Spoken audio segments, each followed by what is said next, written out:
Is it great or do you want if ever known? It's gone the world and my own destruction. Hello everyone and welcome to another edition of Solshow. And today I woke up just like in a perfect state of being. You ever just wake up sometimes and you know a good day is before you? And what did I do with this day? I could have done anything in the world. The choices of art and consumption and whatever the fuck else I do on a daily basis was my oyster. And I went to the movie theater and used my soon-to-be over Movie Pass account, and I purchased a ticket to Slenderman. And I can hear the comments already. The video game movies are all terrible. This movie is gonna be dog shit. Slenderman was like a stupid creepypasta from 6 years ago. Can we shut up about it? All those comments gone, because this film is actually exactly what you just described. Yeah, this is a terrible film. Video game movies are dead. It's buried. Let's just go on about our lives, hit Amazing Grace, and we'll go home. Now, I barely even had internet back in 2012, back when Slenderman was a household name. But over the years, I've briefly played one of the games for like 30 minutes one time. I think that should count to something when I'm talking about how much I know about this lore. Other than that, no, I don't know shit about Slenderman. I know I dated a girl who was really into creepypastas, so Slenderman was like equivalent to her as to like Goku is to me, like my hero. Except my hero was like a powerful being of the universe that constantly is trying to better themselves, whereas hers was kind of a soul-sucking monster. So yeah, that kind of makes sense actually. So this movie not only ticked off like most of my check boxes of what I hate in horror movies, it just checked off what I hate in stories, movies, whatever. To start with the horror films, it does jump scares, it does dream hallucination scenes. And I'm talking dreams within dreams, and that's at the point of the movie where we're supposed to be at the thick of it, but they're just showing us hallucinations. I should probably mention that there's like a synopsis to this film, and it's about these teenage girls, and by teenage girls I mean husks of character shells that act like your typical bossy but very immature teenage girl that's super annoying. And it's like they knew we would want these like teenage girls that are like something we hate to die one by one, but they had to go and make it not that. There's two types of horror movies. Ones that are rooting for the bad guy, where it's like the bad guy shows himself in all these cool entrances and he's like, I'm gonna kill you now, and like the music and the way it's shot, it's more like, oh, look at how badass this is. And then there's like the horror movies that take themselves seriously and they want to make the good characters actually likable and something you can communicate with. That way, even if they do die, you feel something, but if they live, then they live. And isn't that just amazing? So basically, these teenage girls watch The Ring via Slenderman. It's the same fucking mind, oh, if you watch it, it just infects your brain, even though that doesn't make sense.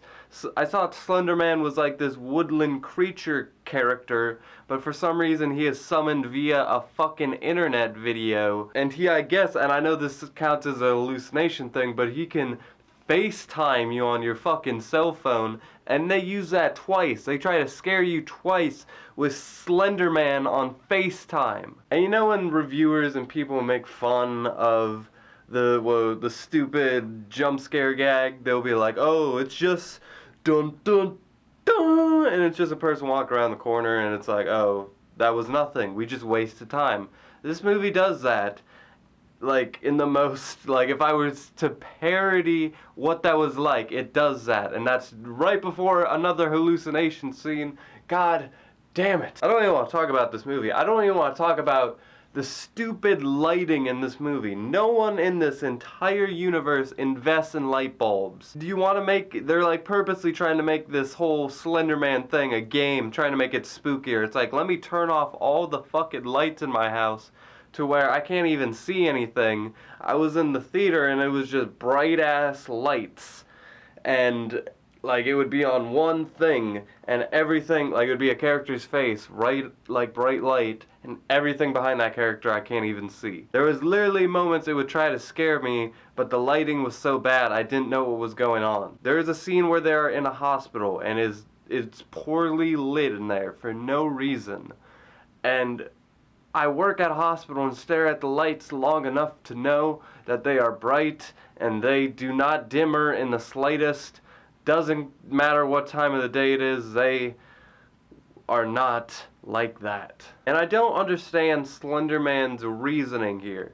He obviously, I get, like, takes children in the woods, and I guess he, for some reason in this movie, can make them go crazy.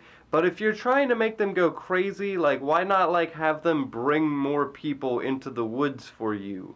Or even better yet, why don't you just take them outright? Like, why bother making them crazy? That doesn't make any sense. And this movie has a twist, and I thought the twist was actually gonna be that Slenderman had, like, taken this one girl's mind and basically made her crazy and make her do all of her bidding for him so he can just collectively get all of them at once. But no, the twist made the plot even more stupid. I don't know what was the point of anything that happened in this movie. The reason I'm not going to give this a 1 or a 2, however, is because there's a couple moments in the mythos being explained and a couple moments in the visuals where I enjoyed the Slenderman character and kind of enjoyed spoon-fed being told a story about him where I can kind of get an understanding of him as an outsider. And there was a couple moments where I was like, I can kind of see how that could be scary.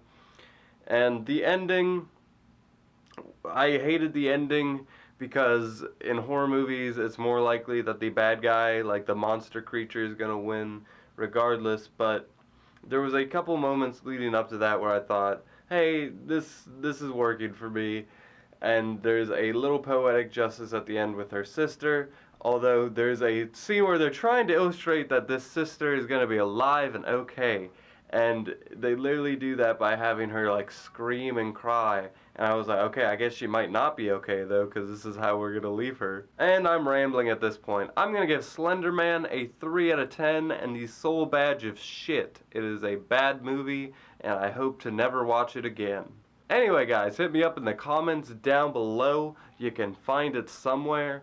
And I'll be seeing you next time. And until then, with that, I leave you.